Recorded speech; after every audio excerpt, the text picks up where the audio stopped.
Hi! గుమగుమలాడే tasty పండు మిరపకాయల పచ్చడి ఈ వీడియోలో చూపించినట్లు ట్రై చేయండి. చాలా బాగా కుదురుతుంది. శుభ్రంగా కడిగి పెట్టుకున్న పండు మిర్చి 1/2 కేజీ. వీటికి తడి లేకుండా ఆరబెట్టుకోవాలి.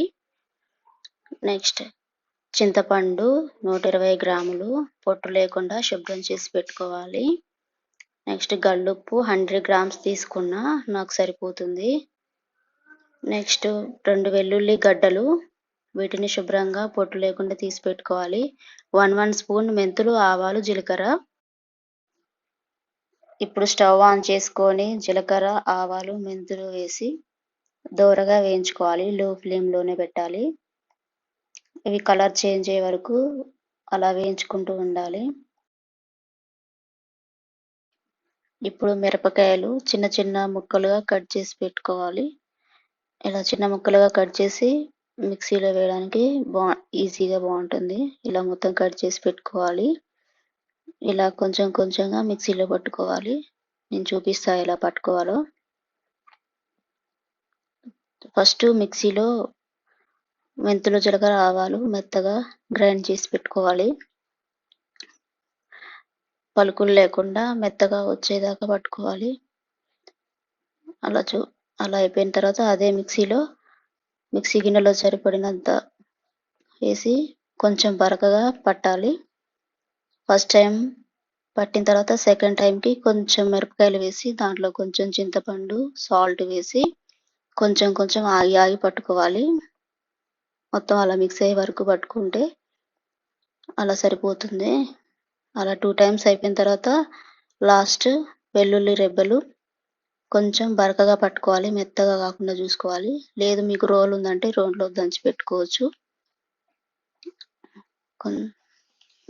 మన ముందు పెట్టుకున్న పచ్చడిలో వెల్లుల్లి పేస్టు మొత్తం వేసి కలపాలి. తర్వాత మనం ముందుగా గ్రైండ్ చేసి పెట్టుకున్న పొడి దాన్ని కూడా వేసి పచ్చడికి మొత్తం పట్టివ్వాలి. పచ్చడి కలిసే వరకు బాగా కలపాలి. కలిసే వరకు బాగా కలిపెట్టుకోవాలి. మనకి ఉప్పు సరిపోకపోతే 24 అవర్స్ తర్వాత చూసి కలుపుకోవచ్చు. పచ్చడి రెడీ అయిందండి.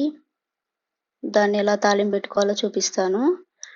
150 గ్రామ్స్ ఆయిల్ వేసుకోవాలి. అందులో 1/2 స్పూను ఆవాలు వేసుకోవాలి. చిటపటలాడే వరకు వేయించుకోవాలి. కొంచెం జీలకర్ర, 1 స్పూన్ మినపగుండ్లు వేసి దోరగా వేయించుకోవాలి. గుప్పెడన్ని పల్లీలు వేస్తున్నా.